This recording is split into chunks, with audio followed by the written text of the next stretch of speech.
Baik, bagaimana menyelesaikan masalah yang melibatkan sukatan sirakan bagi data terkumpul? Okey, ini contoh 13 adalah satu tinjauan yang dijalankan di sebuah pasaraya bagi mengkaji tempoh masa dalam jam masa yang diambil oleh pelanggan untuk membeli barang di pasaraya itu. Sekarang ni kalau masuk pasaraya pun dihadkan kan 2 jam je. Hasil tinjauan tersebut ditunjukkan dalam OGIF di sebelah. Dia dah bagi OGIF. Baik, bina jadual kekerapan yang bagi masa yang diambil oleh pelanggan untuk membeli barangan di pasaraya itu dengan selang kelas ada berapa kelas? 1, 2, 3, 4, 5. Kenapa disuruh bina jadual kekerapan? Sebab kalau OGIF dia beri kamu kekerapan longgokan. Kita nak bina jadual kekerapan, kita bukan nak bina jadual kekerapan longgokan. Ada beza tu. Dan kemudian seterusnya anggarkan min dan sisihan piawai bagi data tersebut. Jadi langkah yang pertama kita ada idea, kita kena buat dulu jadual kekerapan. Jadual kekerapan tu nak tak nak kena baca data dari sini sebab dia tak bagi kita jadual. Jadi sekarang dia macam mengundur. Dia bagi OGIF, baca kekerapan longgokan, dari kekerapan longgokan kena tahu kekerapan. Baca dari OGIF. Kan sebelum ni dia bagi jadual, kamu lukis OGIF. Sekarang OGIF dah diberi, undur balik, bina jadual kekerapan. Kemudian guna sukatan sirakan, cari min dan sisihan piawai. Okey. Jadi ini penyelesaian dia. Kamu tentukan min dan sisihan piawai daripada OGIF. Sebelum tu kita kenalah membina jadual kekerapan daripada OGIF dan kita hitung min dan sisihan piawai menggunakan rumus. Macam cikgu tunjuk tadi lah. Okey, macam mana laksanakan strategi? Inilah dia jadual kekerapannya. Jadual kekerapan. Okey, jadual kekerapan selang kelas dia dah bagi. Masukkan selang kelas dalam masa dalam jam. Jangan lupa unit kelas. Dalam kurungan letak unit. Kalau tinggi, cm. Kalau berat, kilogram ke, gram ke. Jangan lupa tu. Ini ialah selang kelas. Kita panggil apa? Selang kelas. Baik, kemudian ini frekuensi, bilangan pelanggan. Okey, frekuensi kita. 0.5 sampai 0.9 maknanya ini ialah sempadan kan. Kalau kita lukis OGIF, ini semua ialah sempadan atas. Sempadan atas. Macam mana kita dapat sempadan atas? Had atas kelas ini, kelas yang sedang kita kira ni, campur had bawah, kelas selepasnya, kemudian bahagi 2. Jadi sempadan di tengah-tengah ni 0.995. Jadi kat sini, kamu kena pergi kat sempadan, pergi dekat sempadan atas kelas yang pertama. Ini sempadan atas kelas pertama. Sentuh OGIF, baca dekat sini, ini ialah 6. Okey, tulis 6. Okey, pergi kat selang kelas yang kedua pula. Ini sempadan atas kelas selang yang kedua. Selang kelas yang kedua. Sini 1.4 dengan 1.5. Dia ada selang kelas ni. Selang kelas yang kedua Yang kedua. Okey, pergi sempadan atas kelas yang kedua. Okey, lepas tu sentuh OGIF, ambil pembaris, sentuh OGIF, baca dekat sini. Baik, oleh kerana sini ada berapa kotak? 10 kotak kan? Kalau 10, 20 kotak. 20 ni ialah 10 kotak. Maknanya satu kotak tu 2. Nilai dia 2. Jadi bila kamu sentuh dekat satu kotak yang pertama ni, kekerapan longgokannya ialah 22. Tetapi itu ialah kekerapan longgokan. Nak cari kekerapan, ambil 22, tolak dengan 6 tadi. Dah tinggallah 16. Macam tu cara baca Okey. Pergi selang kelas yang ketiga. Pergi sempadan atas kelas selang kelas yang ketiga. Okay, ambil pembaris, sentuh OGIF. Ambil pembaris, baca dekat sini. Baca kat sini. Apa dia? Berapa kotak ni? Berapa kotak? Kira 1, 2, 3, 4, 5, 6, 7, 8, 9. Berapa ni? Ada dalam 7 kotak kan? 7. Maknanya 14 kotak. Campur 40 campur 14, 54. Okay, 54 ialah kekerapan longgokan. Jadi 54 tolak dengan 22. Tolak dengan 22 sebelum tu. Tolak dengan atas ni. Jadi jawapan 32 untuk frekuensi. Sama juga kaedah dia selang kelas keempat.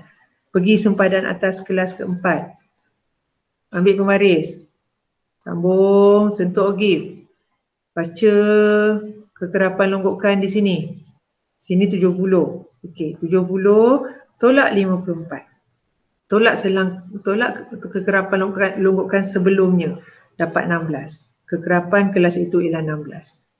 Okey, pergi pula sempadan atas kelas, selang kelas yang kelima. Yang ini, yang kelima. Okey, ambil pembaris, sentuh ogif. Okey, baca kat atas ni 80. Jadi ambil 80, tolak dengan kekerapan longgokan kelas sebelumnya. Okey, 70, dapat 10. Kalau kamu campurkan semua ni pun, kalau kamu campur semua ni, 6 campur 16 campur 32 campur 16 campur 10, akan dapat balik 80. Mesti dapat balik 80, baru betul. Akan dapat balik yang paling tinggi ni, 80. Kalau kamu tolak, jawapan tak sama dengan, bila kamu jumlahkan tak dapat dengan 80, maknanya ada kesilapan semasa kiraan kekerapan tadi tu. Okey, jadi kamu mudahlah menjawab soalan. Soalan A, kita dah bina jadual kekerapan. Inilah jadual kekerapan kita. Okey. Lepas tu, nak kira apa? Nak kira min dengan sisian piawai. Sama cara macam cikgu tunjuk tadi. Masukkan selang kelas. Okey, masukkan selang kelas. 1, 2, 3, 4, 5 selang kelas. Masukkan kekerapan. Kekerapan dia tadi apa? Kekerapan tu sebenarnya bilangan pelanggan. Masukkan bilangan pelanggan. Sebab kamu dah buat jadual kekerapan. Kamu dah buat jadual kekerapan kat sini. Ni kan jadual kekerapan.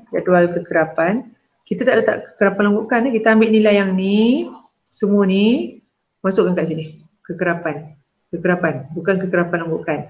Okey, lepas tu nak cari min, apa rumus min? Nak cari min hasil tambah fx bagi dengan hasil tambah f. Jadi kat sini kamu dah dapat hasil tambah f. Tapi belum dapat lagi hasil tambah fx. Kena cari hasil tambah fx. Cari dulu titik tengah.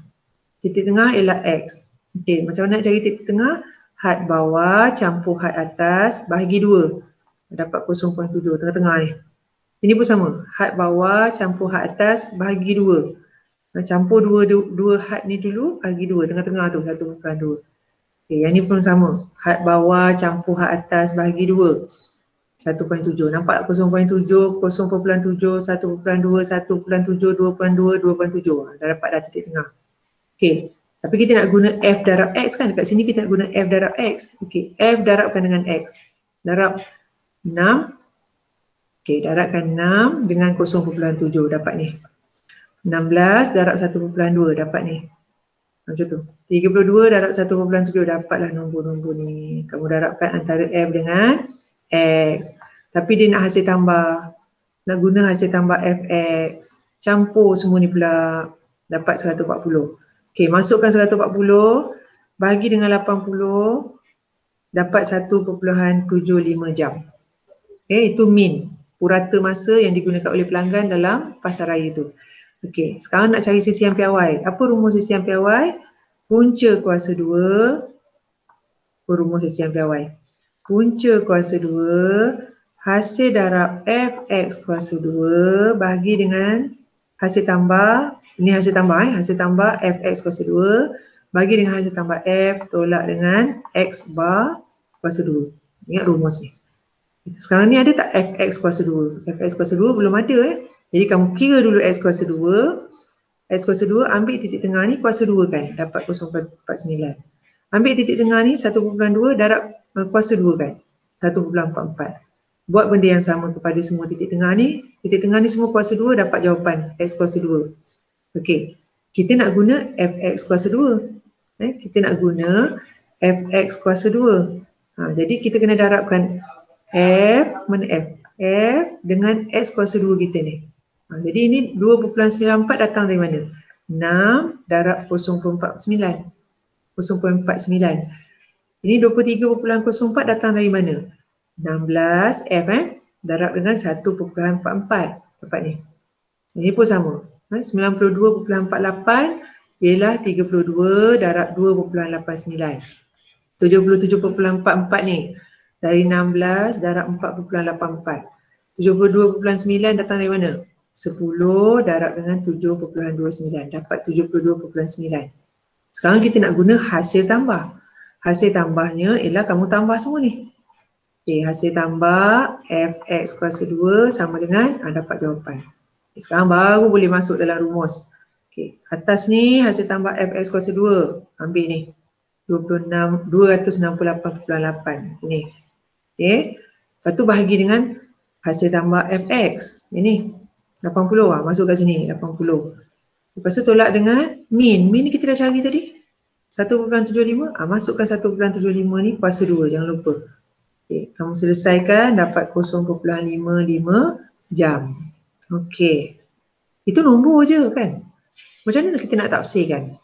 Cerita kita sekarang ni tentang tempoh masa yang diambil oleh pelanggan dalam membeli barangan dalam pasar raya kan.